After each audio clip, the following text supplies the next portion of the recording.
한때 우리 사회에 386 세대라는 말이 굉장히 유행이었습니다.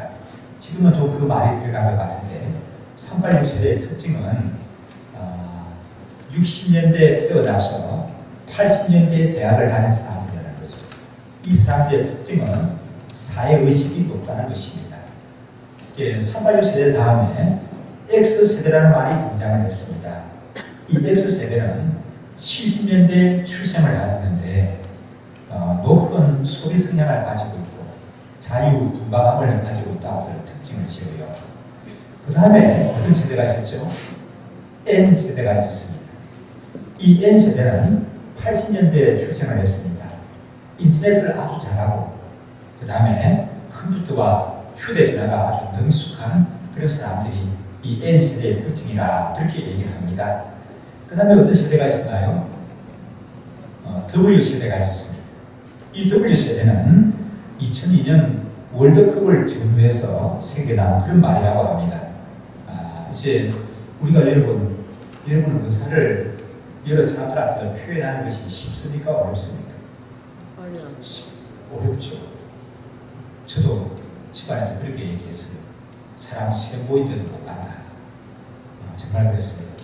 사람 시험 보이는데도 앞에 가서 서게 되면 앞에 가끔해가지고 앞에 이렇게 사람들이 그렇지 않습니까? 그런데 이 W시대의 특징은 이 개인의 열정을 대중 속에서 자유롭게 표현할 수 있다는 겁니다. 그래서 우리가 알 수 있는 게 그 월드컵 때 보게 되면은 대한민국하고 짜짜짜짜 하면서 자기 의사를 거침없이 대중 속에서 막 표현을 하지 않습니까? 그것이 W시대의 특징이라 그렇게 말하더라고요. 또 그 다음에 어떤 세대가 있는가 하면 P세대가 있었습니다. 이 P세대는 영어로 파티시피케이션인가요? 참여라는 말을 나타내요. 그 다음에 파워, 힘을 말하고 그 다음에 패션, 또 열정을 얘기합니다. 힘이 있고 참여하고 또 그 다음에 열정이 있는 그런 시대다. 그래서 10대부터 30대까지 사람들을 나타낸다고 그렇게 말했습니다. 이런 세대의 특징들을 보게 되면은 개인이 굉장히 개인이 중심이 되는 거예요. 이전 세대의 특징은 어떻습니까? 이전 세대의 특징은 공동의 이익을 위해서는 개인의 이익을 어떻게 해야 되죠? 유무할 수도 있고 때로는 희생할 수 있다고 생각했어요. 저희가 학교 다니면서 민법을 배울 때 민법의 가장 근본 정신이 뭐냐? 공공의 이익이라는 거죠. 공공의 이익. 공공의 유익을 위해서는 개인의 권리와 아무리 개인의 권리를 할지라도 그 개인의 권리를 행사하는 것이 공공의 이익에 침해가 돼서는 안 된다는 겁니다. 그러니까 이 공동체의 덕을 먼저 중요시 여기는 거죠. 그런데 이런 세대의 쭉 흐름을 따라 P시대까지 흘러나오다가 보니까 이분들은 어떤 것이냐 하면 개인의 이익을 위해서 공공의 이익을 위해서 개인의 이익을 희생하는 것이 아니라 자신들의 주장이나 관심을 강하게 내세우고 주장할 수 있다는 겁니다. 요즘 여러분 이 개인의 목소리가 굉장히 크지 않습니까? 그리고 그동안 수천 년 동안 내려오는 가치 흐름의 판단이 어떤 겁니까? 가치 판단이 옳은 것인가 그런 것인가 옳고 그름을 기준으로 해서 판단을 했거든요. 그런데 이 세대의 흐름에 따라 P세대 같은 데는 어떤 것인가 하면 옳고 그름이 가치 판단의 기준이 아니에요. 그럼 뭡니까? 나에게 좋냐? 나에게 좋지 않으냐? 내가 좋아하는 것이냐? 좋아하지 않은 것이냐? 그것이 가치 판단의 기준으로 작용한다는 겁니다. 이런 세대들의 특징을 보니까 좀 정신적인 것, 깊이 생각하는 것은 별로 원하지 않습니다. 피상적인 것, 아주 내용이 있느냐 그런 것보다는 재미있느냐 하는 것이 중요한 거예요. 그래서 요즘 그 코미디 사업이 굉장히 발달하고 보면 내용도 별로 없는데 재미있다는 거예요. 재미있으니까 되지 않느냐 하는 것입니다. 그리고 외모를 굉장히 중요시합니다. 그러다 보니까 우리 시대가 여기에 편성해가지고 우리나라가 지금 무슨 대국이에요? 성형대국이에요. 성형대국. 외모를 중요시하다 말이에요. 이 성형하는 사람은 우리 자매님들만 성형하는 것이 아니고 요즘 얘기를 들으니까 취직을 앞둔 젊은 남자들도 성형을 많이 한대요. 면접하는 데 있어서 인상이 중요하다는 겁니다. 스펙을 쌓는 게 중요한 게 아니고 인상도 중요하기 때문에 남자들도 취직하기 위해서 성형하러 간다고 하는 이런 얘기를 들었는데 참 어떻게 들립니까? 참 좋은 현상이구나. 그렇게 들립니까? 아마 그렇지는 않으실 거예요. 그리고 책도 보면은 고전이나 명작보다는 좀 읽기 가벼운 소설을 좋아하고요. 또 영화를 많이 책 읽는 것보다는 영화 보는 것을 좋아하는 그런 시대인 것 같습니다. 그리고 음악도 고전 음악이나 명곡보다는 뭘 좋아합니까? 대중음악을 좋아하는 것 같습니다. 찬송가나 성가곡보다 뭘 좋아해요? CCM을 더 좋아하는 것 같습니다. 요즘 죄송합니다만 이 젊은 세대들이 좀 이게 영성이 깊은 이런 성가곡이나 찬송가를 부르는 것보다는 이 CCM 쪽으로 많이 흘러가는지 볼 수가 있죠. 자, 이런 것이 요즘 시대의 흐름이고자 변한데 이런 이 풍조가 우리 그리스도인들에게도 그대로 나타나는 것을 볼 수가 있어요. 이런 시대 흐름의 풍조가 요즘 교회 안에도 나타나고 있습니다. 그래서 나타나는 현상들이 어떤 겁니까? 기도회 모임들이 자꾸 줄어드는 거예요. 사람들이 기도회 잘 안 나와요. 불과 얼마 전까지만 해도 참 기도하는데 열심히 했거든요. 그게 한국교회 특징이 기도하는 교회였습니다. 그래서 외국에서도 이렇게 여러분 통성기도 합심기도를 뭐라고 말하는가 하면은 코리안 스타일이라고. 코리안 스타일로 우리 기도하자 하게 되면은 합심해서 기도하는 거예요. 이렇게. 기도하는 걸로 유명했는데 요즘은 이 기도의 열기가 식어가고 있다고 말합니다.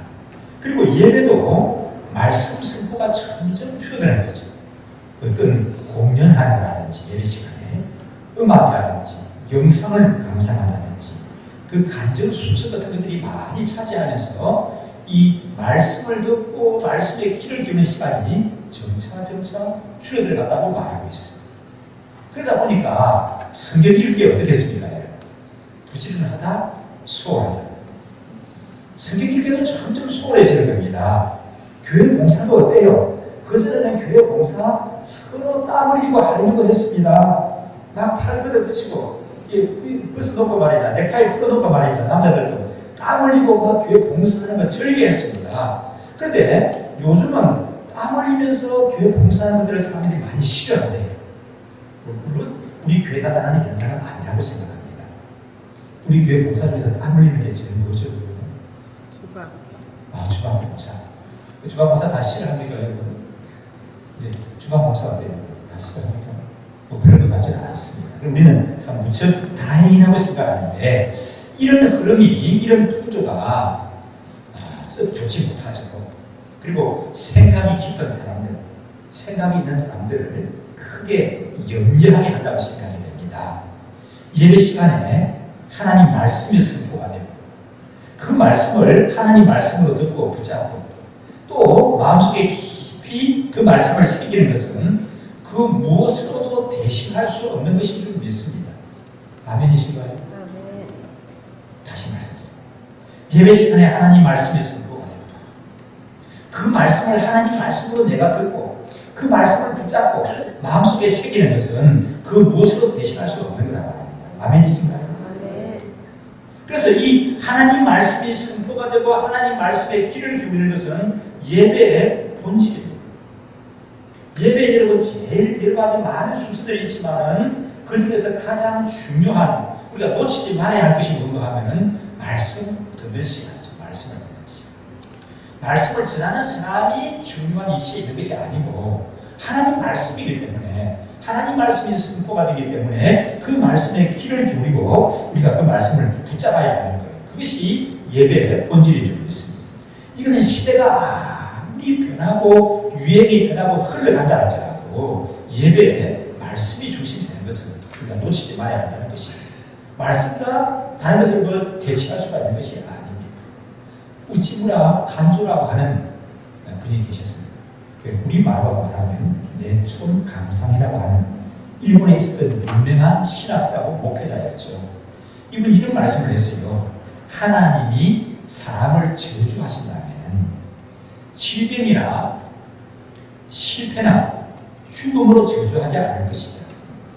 그럼 어떻게 저주하라고 하면 성경을 읽어도 믿지 못하는 마음이 드는 거예요. 성경을 읽어도 하나님 말씀으로 믿으시지가 않는 거예요. 그리고 하나님이 살아계시는 것이 믿어지지 못하는 그런 마음을 가지게 될 것이고, 그리고 감사하는 마음이 우러나오지 않는 걸로 저주하실 것이다. 그렇습니다. 어떻습니까? 하나님 말씀이 하나님 말씀으로 믿어지시나요? 그럼 여러분 하나님 은혜 속에 계시는 분들입니다. 여러분 항상 그러하면 제일 좋겠지만 항상 그러하지 못한다 할지라도 때때로 참 감사가 느껴지십니까? 여러분? 그럼 이분들은 하나님 은혜 속에 있을 거예요. 하나님 은혜 밖에 있고 저주를 받았습니다. 감사를 좀 모른다는 거예요. 도무지 하나님 말씀이 하나님 말씀으로 느껴지지가 하나님의 존재가 잘 믿어지지 않는다고 말합니다. 우리 마음에 감동이 없는 것이 문제입니다. 감동이 없는 것. 우리 예수 믿는 사람이 성경을 읽어도 말씀이 내 마음에 와 닿지가 않아요. 그렇다고 하게 되면 이건 무언가 하나님과의 문제가 있는 거예요. 하나님의 말씀을 읽었고 들어도 도무지 나에게 감동이 없고 내 가슴에 와 닿는 것이 없습니다. 그렇다고 하면은 이거는 하나님과의 관계에 장애가 생긴 겁니다. 그 문제가 생긴 거예요. 이 자체가 그리스도인에게는 참 괴로운 일이 좀 있습니다. 하나님 말씀이 말씀으로 들려지고 말씀에 감동이 있다고 하게 되면 이거는 큰 축복이고 은혜 속에 사는 사람들이 좀 있습니다. 어떠신가요? 여러분 은혜 속에 계시고 축복 속에 사십니까? 우리 마음에 감동이 있어요. 말씀에 깨달음이 있습니다. 때때로 내 가슴이 벅차오르는 그런 것을 느끼게 되어져요. 그런다고 하게 되면 이런 사람들은 정말 하나님의 은혜 속에 사는 사람들입니다. 하나님 자녀의 복을 풍성히 누리고 사는 사람이 틀림없다고 말씀드릴 수가 있습니다. 하나님의 말씀인 성경은 우리에게 감동을 줍니다. 우리에게 감동을 줘요. 그래서 디모데서에 보니까 모든 성경은 하나님의 감동으로 된 것을 교훈과 책망과 바르게 함과 의로 교육하기에 유익하다고 말씀하고 있습니다. 이 하나님 말씀을 대할 때 나에게 감동이 있지 않다는 거예요. 내 가슴이 뜨거워지는 감동이 있고 그 말씀이 내 영혼을 소생시키는 그런 은혜가 있고 이 말씀이 내 자신을 깨우쳐 주시고 나를 책망하시고 그래서 때로는 그 말씀 앞에 말씀을 대하면서 한없이 울기도 하고 눈물을 흘리고 가슴을 치기도 하는 그런 은혜를 우리에게 주신다는 말씀입니다. 오늘날은 그 은혜 시대보다도 하나님 말씀 교육이 중요한 그런 시대를 우리는 살아가고 있습니다. 항상 그랬지만 오늘날은 더 이 하나님 말씀의 교육이 그 은혜 시대보다도 더 강하게 필요한 그런 시대를 우리가 살고 있습니다. 아무리 시대 문화가 발달하고 과학이 발달해도 하나님 말씀을 붙들지 않으면 그 시대는 소망이 없어요. 아무리 뛰어난 문명을 가지고 있는 나라와 민족이라 할지라도 하나님 말씀이 소외되는 그런 나라고 그런 민족이라고 하게 되면 그런 나라와 민족은 내세울 것이 없습니다. 별 볼 일 없다는 말씀입니다. 그런 예를 우리는 구소련이나 많은 몰락해 내린 공산국가에서 찾아볼 수가 있습니다. 얼마 전까지만 해도 여러분 소련이 얼마나 대단한 나라였습니까? 수많은 공산국가들이 얼마나 기세등등했습니까? 이 구소련에서 과학이 얼마나 발달했는지 기술이 얼마나 발달했는지 과학과 기술에 투자하는 그 예산이 미국에서 투자하는 것 못지않게 많았다고 말하고 있습니다. 그리고 이 과학과 기술, 특히 우주 분야나 군사 분야에 있어서는 구소련이 미국보다 앞서 있었습니다. 그 중요한 예가 뭡니까? 이전에는 우주선을 쏘아 올릴 때 사람을 실어 보내지 못하고 개를 보내다가 고양이를 실어 보냈습니다. 그러다가 사람을 우주선에다가 실어 보냈는데 그 사람이 살아서 돌아왔어요. 그 우주선을 어느 나라에서 쏜 겁니까? 처음으로 쏜 게 말이에요. 사람을 우주선에 띄워보낸 게 어느 나라예요? 소련이에요. 소련, 미국이 아니고. 그래서 그 역사책에 보면 나오지 않습니까? 최초의 우주인 유리 가가린이라는 이름이 나옵니다. 그래서 미국의 자극을 받아가지고 큰일 났구나. 그래서 분발해가지고 우주 개발에 박차를 가해서 소련보다 먼저 다른 사람을 보내서 갖다 오게 하는 그런 일이 있기도 했습니다만 소련이 훨씬 앞서있다는 겁니다. 그리고 소련이 얼마나 군사 대국인지 수많은 핵무기들 또 핵 잠수함, 항공모함 이런 것이 있고 땅이 또 얼마나 넓어요. 지하자원이 얼마나 많습니다. 우리나라는 여러분 우리나라 서쪽에서 동쪽 끝까지 가게 되면 얼마나 걸리죠? 인천에서 자동차를 몰고 동쪽 끝에 있는 강릉까지나 가게 되면 몇 시간 하면 갈 수가 있죠? 안 가보셨습니까? 그거 대략 진짜 하잖아요. 얼마나 걸릴까요? 인천에서, 김장님, 인천에서 강릉까지 우리 승용차를 운전하면 몇 시간이면 갈 수 있습니까?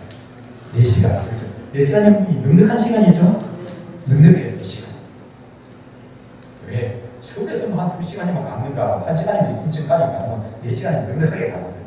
그럼 소련은 동쪽에는 블라디보스톡에서 저기 뭡니까 대서양까지 끝까지 간다면 얼마나 걸릴까요? 몇 시간이 아니라 몇 주가 걸린대요. 몇 주간이 걸린대요. 몇 주간. 기차 여행하는데도 저기 블라디보스톡에서 모스크바인가 상트푸르크인가 거기 가는데 뭐 일주일 이상 기차 타고 가야 된다. 그런데 자동차를 운전하고 몇 주가 걸리는 거죠. 그런 큰 나라였습니다. 그런데 그런 그 대제국 소련이 그냥 무너져내는 거예요. 왜 무너져버리지 않습니까? 소련이 미쳐내버렸죠. 여러 나라만 막 미쳐내버리고 말하지 않습니까?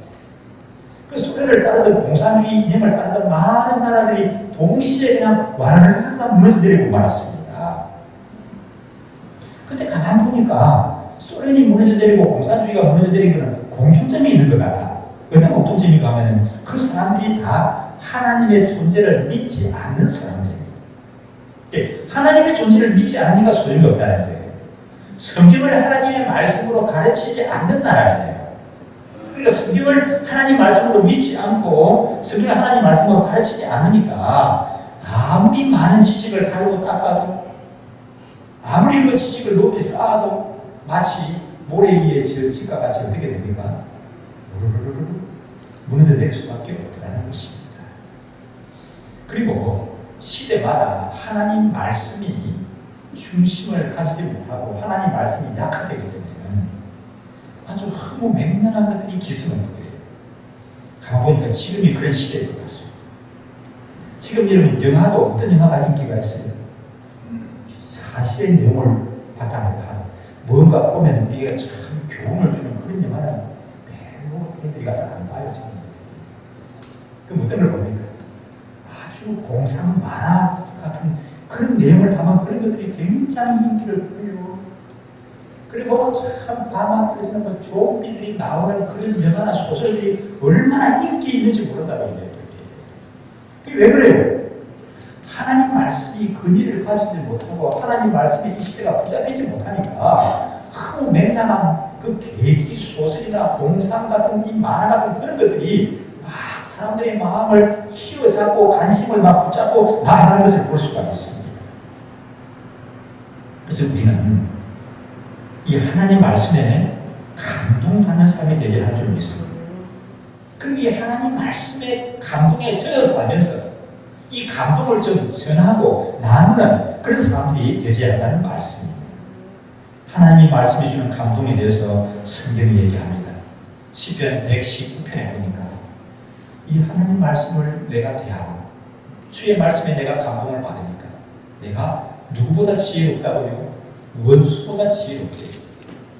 나를 어떻게 하면 이게 먹으려고 하는 나를 위해 먹으려고 하는 그런 경쟁자인 원수보다도 내가 하나님 말씀에 감동을 받으니까 내가 지혜롭고 또 이 하나님의 말씀을 묵상함으로 나의 명철함이 누구보다 승하다고요? 스승보다 승하래요. 스승. 여러분 선생님을 뛰어넘는다는 것이 가능합니까? 혹시 선생님을 뛰어넘을 수가 있을지 모르겠습니다. 일반적인 선생님을 뛰어넘지 못하는 거예요. 그 옛날부터 가르치면 되지 않습니까?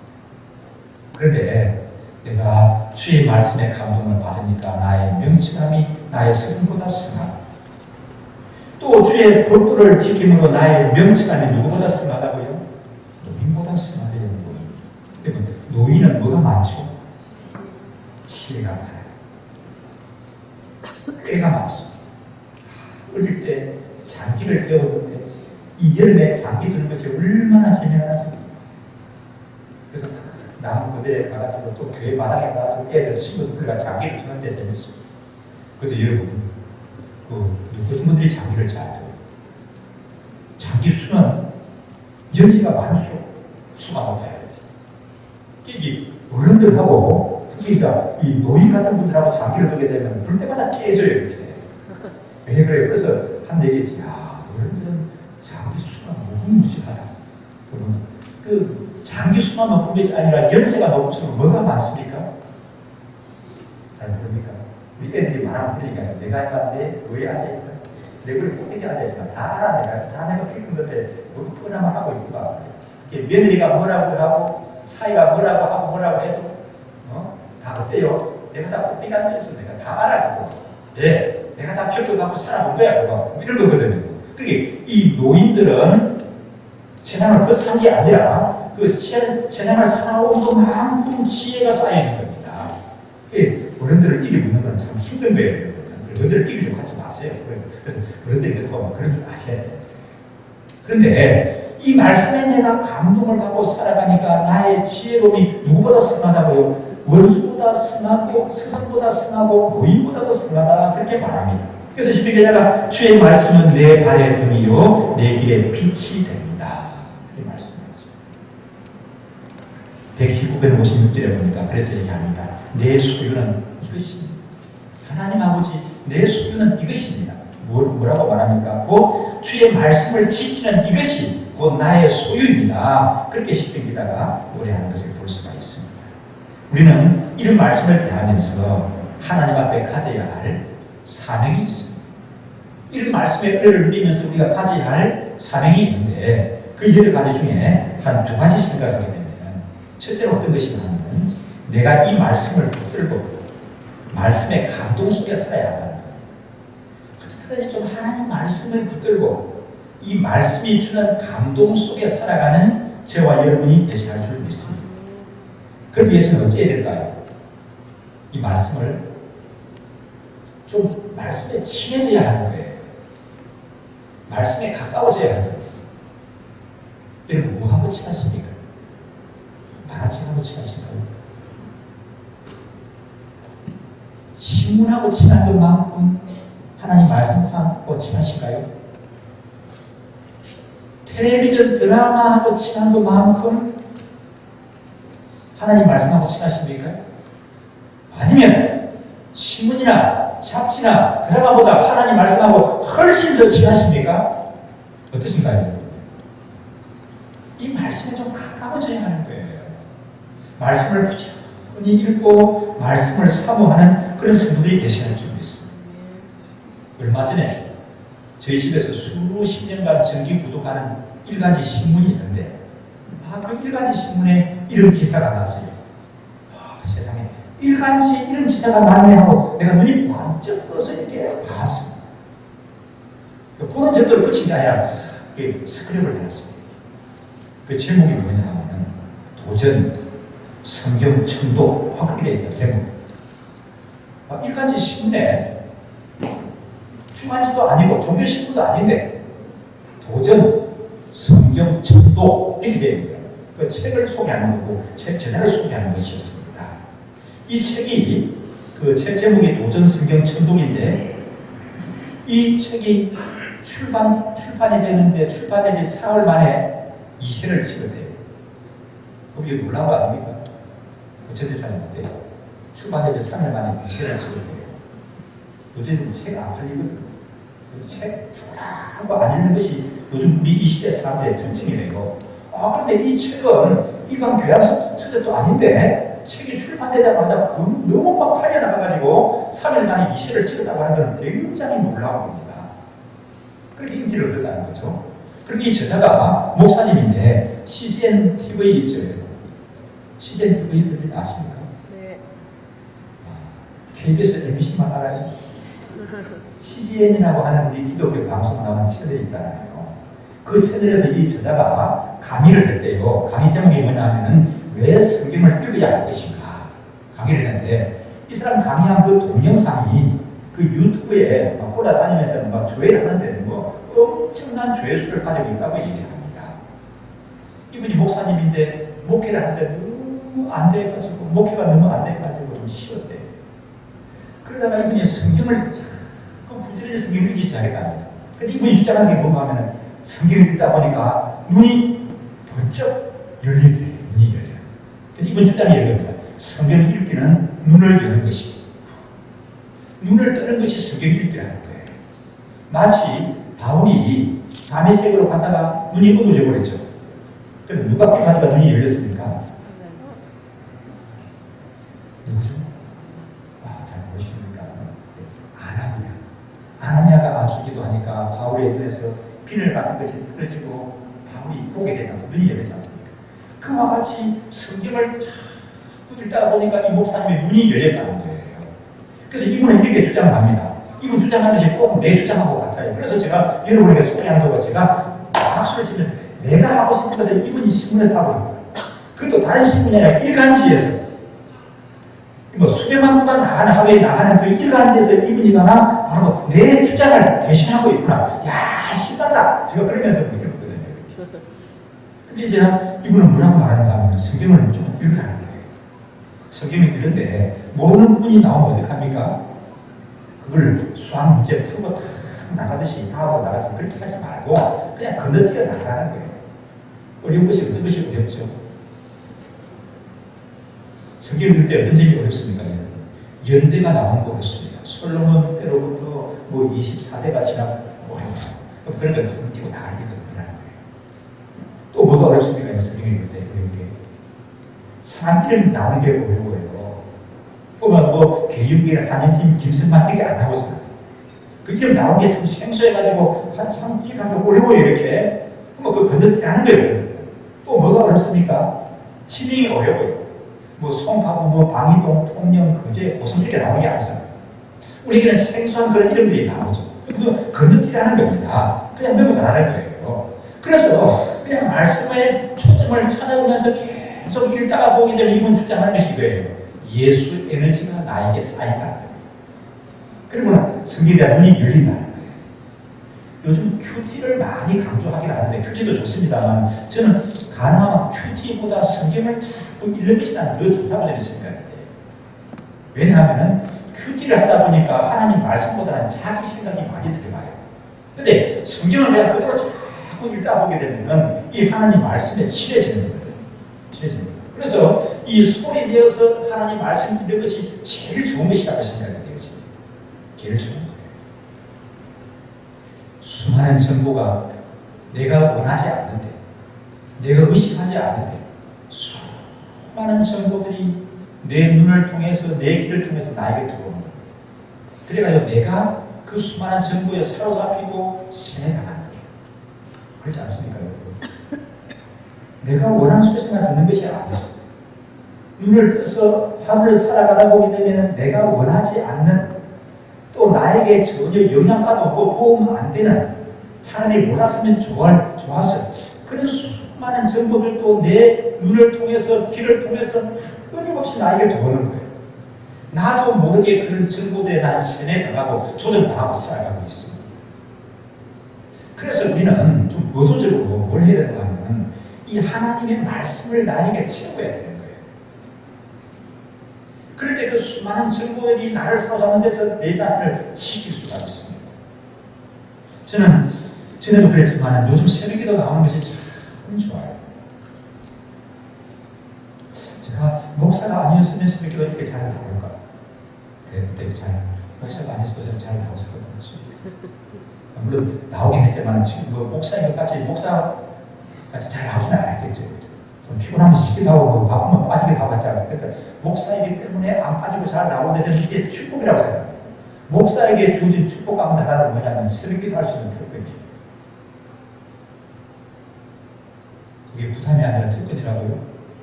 그 특권이라고 생각합니다. 제가 신문을 읽기 전에 제가 스마트폰을 켜기 전에, 제가 텔레비전 뉴스를 보기 전에 일어나자마자 세수하고 면도하고 교회로 옵니다. 무단서 교회 갔습니다. 찬송합니다. 그런 다음에 뭐라 합니까? 내 눈이 뭘 봐요? 내 눈이 말씀을 봐요. 내 입이 소리 내어서 그 말씀을 읽는 거예요. 내 귀가 뭘 듣습니까? 그 내 눈이 읽고 내 입이 소리 내는 그 하나님 말씀을 내 귀가 듣는 거예요. 그래야 말씀이 나에게 쓰여집니다. 그래, 수많은 정보가 나에게 쏟아 들어오기 전에 먼저 내가 하나님 말씀을 내 눈이 보고 내 귀가 듣고 내 입이 말하고 그것이 나에게 새겨지는 거예요.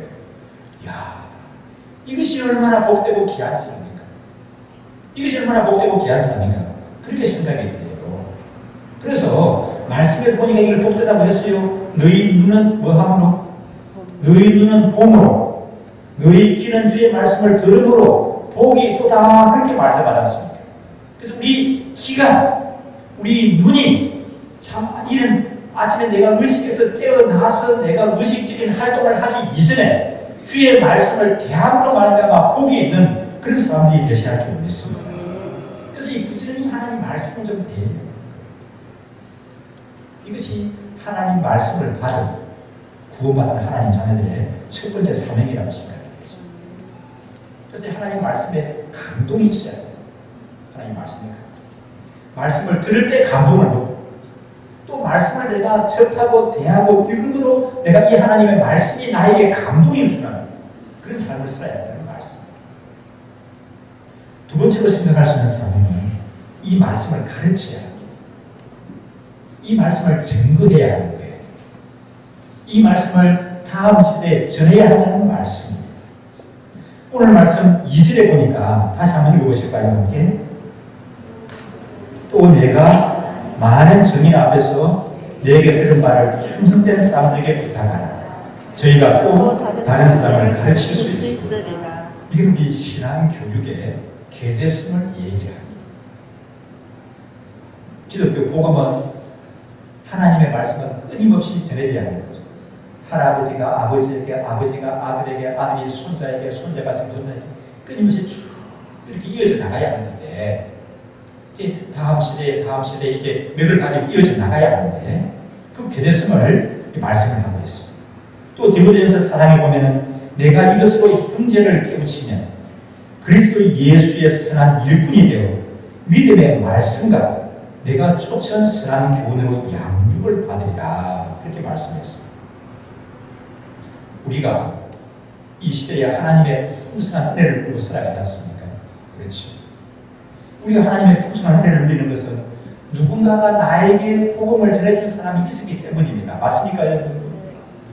오늘 내가 이렇게 존재하는 것은 하나님 자녀의 복을 이렇게 누리고 살아가는 것은 우연하게 되어진 것이 아니라 나에게 복음을 전해준 사람이 있고 나에게 하나님 말씀을 가르쳐준 사람이 있고 나를 세워준 사람이 있고 나를 위해서 기도해준 사람이 있기 때문에 내가 이렇게 존재하는 것인 줄 믿습니다. 나를 위해서 땀 흘리고 애써준 사람이 있었기 때문에 존재하는 거거든요. 우리도 내가 받은 이 은혜, 내가 받은 이 축복을 전하고 나누어야 할 그런 사명이 있는 줄 믿습니다. 이것을 우리 자녀들에게 전해야 하는 것이고 우리 다음 세대에 전해야 하는 것입니다. 우리 자녀들에게 가르치고 다음 세대에 가르치는 것은 우리가 해야 할 가장 큰 일 가운데 하나인 줄 믿습니다. 이것이 되어지지 않으면 세상에 많은 지식을 물려주고 교육을 많이 시켜도 헛될 뿐입니다. 많은 물질의 편리함이나 기술을 전해주고도 이 하나님 말씀이 전해지지 않는다고 하게 되면 아무런 소용이 없고 그들의 삶의 질은 나아지지 않는 겁니다. 그래서 마치 그런 거예요. 하나님께서 이용하라고 주신 거거든요. 하나님께서 전복하고 우리가 가지고 쓰라고 준 것인데 하나님이 쓰라고 주신 것을 하나님이 이용하라고 주신 것을 그것을 쓰지 못하고 이용할 줄은 모르고 오히려 거기에 이용당하고 거기에 끌려다니고 그에 매여서 사는 그런 적으로 되어진다는 것이죠. 주위에 보면 참 안타까운 사람들 많습니다. 그럼 돈이라고 하는 것은 하나님이 우리에게 쓰라고 주신 거예요. 그걸 잘 이용하고 쓸 때 얼마나 효용 가치가 높습니까? 그렇죠? 그런데요, 돈을 많이 가지고 있으면도 그 돈에 매여가지고 누가 주인? 자기가 주인이 아니고 돈이 주인이에요. 돈이 주인. 돈이 주인이고 그 사람은 그 돈에, 자기가 가진 돈에 종로로 타는 경우가 있는 것을 보게 되었습니다. 참 하나님이 좋은 환경을 주셨습니다. 그 환경을 누리면서 참 이렇게 행복하게 살아야 되는데 그 환경에 매여가지고 끌려다니면서 살아가는 사람이 있다는 얘기예요. 참 안타까운 일이죠. 하나님의 말씀을 놓치게 되게 되면 우리가 다음 세대에 아무리 좋은 것을 전해주고 물려준다 할지라도 다음 세대가 하나님 복을, 하나님 은혜의 풍요로움을 누리지 못하게 되어지는 것입니다. 이스라엘 나라에 보게 되면 사사시대가 나옵니다. 사사시대 그 백성들은 어디에 살았죠? 젖과 꿀이 흐르는 가나안 땅에 살았습니다. 사사시대 이전의 사람들은 어디에 살았습니까? 그 이전 시대 사람들은 광야에서 40년을 살았습니다. 그 이전의 사람들은 어디에 살았습니까? 광야에서 생활하기 전에는 애국에서 뭐하며 살았습니까? 종로탄에 살았습니다. 그러니까 그 사사시대에 가나안 땅에 정착하고 젖과 꿀이 흐르는 그 땅에 사는 사람들, 이전 시대, 그 이전 시대 사람들은 그 가나안 땅을 얼마나 그리워했습니다. 꿈에도 그리는 소원은 그 젖과 꿀이 흐르는 가나안 땅에 들어가서 사는 거예요. 그래서 애국의 모든 걸 다 내려놓고 그 가나안 땅에 들어가 살려고 애국에서 나왔지 않습니까? 그래요. 광야에서 40년을 생활하면서도 그 꿈에도 그리고 또 그리워한 것이 어디입니까? 젖과 꿀이 흐르는 그 가나안 땅입니다. 근데 그 가나안 땅에 들어가서 거기서 농사를 짓고 성을 쌓고 집을 짓고 이제는 이주하고 텐트 생활을 하는 것이 아니라 풍요로움을 누리면서 그 가나안 땅에서 삽니다. 얼마나 행복해야 되는 거예요. 그런데 그 사사시대에 가나안 땅에 사는 사람들의 모습이 어땠죠? 영적으로 보기에는 어떻습니까? 영적으로는 혼돈 시대에 살았습니다. 영적으로 암흑 시대를 그 사람은 살았습니다. 그 조상들이 그 이전 시대 사람들이 그렇게 그리워하던 가나안 땅에 들어가서 왜 이 사람들은 그렇게 암흑 시대를 살게 되었습니까? 그 이유가 뭐예요? 사사시대가 암흑 시대로 되어지는 그 시작을 사사기 2장 보면 이렇게 말씀합니다. 여호와의 종 눈의 아들 여호수아가 110세의 죽음에 장사하였고 그 세대 사람들도 다 그 열조에게로 돌아가고 그 후에 일어난 세대는 여호와를 알지 못하며 여호와께서 이스라엘을 위하여 행하신 일도 알지 못하였다. 왜?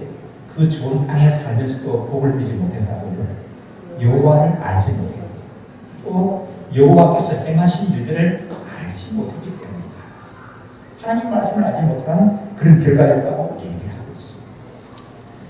아무리 좋은 걸 물려줘도 하나님 말씀의 이 가치를 깨우쳐주지 않으면 행복하지 못한다. 그럴 수밖에 없다는 것이 요즘 어느 나라든지 간에 아주 힘이 센 사람들이 있습니다. 그 사람들이 어떤 사람인가 하면 환경운동하는 사람들. 환경운동가들이 힘이 세요. 얼마 전에 우리나라 미세먼지가 많은데 그 원인이 뭐라고 얘기했어요? 고등어다. 그래가지고 애꿎은 고등어업자들만 죽을 지경이 됐어요. 이렇게. 그 환경운동하는 사람들이 얼마나 입김이 센지 모릅니다. 세계 여러 나라, 우리나라뿐만 아니라 세계 각지에 뭐가 이 미세먼지의 주범이 뭐다. 뭐에서 환경 호르몬이 나온다. 그러면 천하 문명보다 안 팔려요. 이렇게. 아주 승승장구하던 기업도 거기서 환경 호르몬이 나오고 인체에 유해할 수 있다. 실제로 증명되지 않았는데도 환경 운동가들이 그런 얘기 한번 입만 pon듯 해버리게 되면은 막 매스컴이 그걸 보도해버리고 뭐 그 기업도 문 닫는 거예요. 그게. 얼마나 힘이 센지 모른다는 사람들. 근데 이 환경론자들이 부르짖는 슬로건이 있습니다. 뭡니까? 아름다운 금수강산 잘 보존하여서 자손 만대에 물려주지. 아름다운 금수강산 잘 보존해서 자손 만대에 물려줘야 된다고 말하고 있습니다. 우리 하나님의 자녀들이, 여러분들이, 우리 사랑하는 자녀들에게 다음 세대에 물려줘야 할 것이 무엇일까요? 물론 금수강산을 잘 보존해서 물려줄 것뿐만 아니라 뭘 물려줘야 될까요? 하나님의 말씀의 감동과 이 말씀을 붙잡고 감동받고 사는 삶이 얼마나 복되고 멋있고 귀한 것인가 하는 것들을 우리가 나타내고 보여야 할 줄 믿습니다. 우리 자녀들이 그걸 봐야 하는 거예요. 야, 우리 아버지, 우리 어머니 절대 하나님 말씀을 붙들고 사시는 거예요. 정말 우리 아버지의 삶을 보게 되면 하나님의 말씀에 감동이 있어요. 우리 어머니의 삶을 보게 되면 정말 하나님 말씀대로 붙잡고 살려고 애쓰는 그런 모습을 내가 볼 수 있구나. 그것을 우리 자녀들이 봐야 하고 우리 다음 세대가 우리를 통해서 그것을 배워야 한다는 말씀입니다. 물론 이 사역을 감당하는 것은 밑빠진 독에 물 붓기식이 되어질 수가 있어요. 금방 그 쓰다가 보이지 않을 수가 있어요. 그런데 여러분 낙심하지 마십시오. 분명히 열매가 있어요. 자주 얘기합니다만 콩나물 길러보십시오. 콩나물 수레에 물을 부으니까 물이 어떻던가요? 남들까요? 다 빠지던가요? 다 빠집니다. 그런데 시간이 지나니까 어떤 일이 있어요? 콩나물이 자라. 우리가 이 다음 세대에 물려주기 위해서 이렇게 애쓰고 하는 것은 지금 당장은 뭐가 손에 안 잡히는 것 같아도 분명히 열매가 있고 아름다운 결과가 있고 하나님이 이 귀하게 여기시는 것이고 하나님이 예비하신 상급이 있는 일인 줄 믿습니다.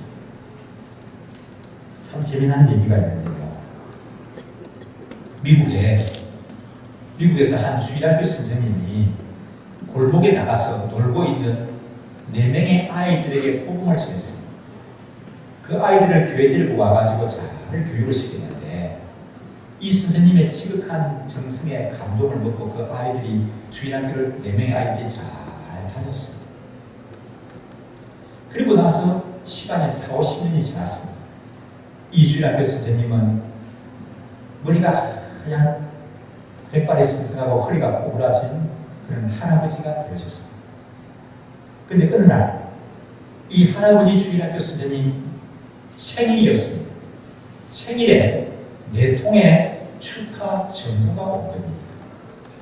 다른 그 축하 전보는 누구에서 왔는가 하게 되면은 자신이 그 어느 날 그 골목에서 전도해가지고 주일학교에 데리고 와서 가르친 그 아이들이 장성해서 온 것인데 그 제자들이 놀랍게도 성장해서 하나님 앞에 귀하게 쓰임받는 사람이 되었습니다. 한 통의 전보는 중국에서 왔는데 중국에서 멋있게 사역을 펼치는 선교사 제자로부터 온 것이었습니다. 또 한 통의 정보를 열어보니까 그 정보는 발신인이 미국 연방은행 총재로 되어 있습니다. 그 제자가 자라서 미국 연방은행 총재가 된 것입니다. 또 한 통의 정보를 열어보니까 그는 발신인이 미국 대통령 비서로 되어 있습니다. 와, 이 아이들이 이렇게 자라서 연방은행 총재가 되고 선교사가 되고 또 대통령 비서까지 올라갑니다. 너무 흐뭇하고 감격스럽지 않았겠습니까? 마지막 한 통의 정보를 열어보고는 깜짝 놀랐습니다. 그는 정보 발신인이 그렇게 되어 있었습니다. 허버트 클라크 후보라고 되어 있었습니다. 허버트 클라크 후보 누굽니까 여러분? 잘 모르시겠네요. 미국의 그 후보댐을 만든 대통령입니다. 현재 대통령이 그 제자였다는 것입니다. 그렇습니다, 여러분. 우리가 기도하고 믿음으로 뿌린 씨앗은 당장에는 뭐가 눈에 안 보일 것 같아도 분명히 하나님께서 열매를 맺게 해주시는 그런 귀한 일을 믿습니다. 우리 자녀들에게, 우리 주일학교 아이들에게 다음 세대를 위해서 말씀의 씨를 뿌리고 우리가 그를 위해서 수고하고 땀을 흘리는 것은 정말 하나님 앞에서 의미 있고 복되고 아름다운 상급으로 맺어지는 그런 일인 줄 믿습니다. 이번 주말부터 여름 성경학교가 시작이 되었습니다. 사랑하는 여러분, 좀 땀 흘리며 수고하시기를 바랍니다. 기도하며 도움의 손길을 좀 펼쳐보시기를 바랍니다. 하나님이 기뻐하시는 큰 일입니다. 우리 모두에게 이번 여름 좀 이 의미 있는 이 일을 위해서 말씀의 감동을 받고 이 말씀에 감동 있는 일을 좀 전한 일에 아물리는 수가 있으시기를 주의 이름으로 축원합니다. 함께 우리 마음을 모아 기도하기로 합니다. 하나님 아버지, 내가 하나님 말씀에 가까워지게 하옵소서. 이 하나님 말씀에 친해지게 하여 주옵소서. 하나님 말씀이 주는 감동이 내 삶 속에 있게 하여 주옵소서. 기도하시고요. 하나님 아버지, 이번 우리 여름 성경학교 수련회도 큰 은혜를 더하여 주시옵소서. 그렇게 기도하시고요. 또 세 번째 기도하실 때는 우리 8월 18일부터 20일 평창에서 우리 목자 컨퍼런스가 있는데 우리 교회가 이 컨퍼런스를 섬기는 주체 교회 가운데 하는 교회입니다. 하나님 주체하고 섬기는 분들에게 성령 충만함과 큰 은혜를 더하여 주시옵소서. 또 우리 전국에서 외국에서도 95개 교회 715분이 참여하시게 되는데 하나님 놀라운 은혜로 함께하여 주시옵소서. 하나님 역사하여 주시옵소서.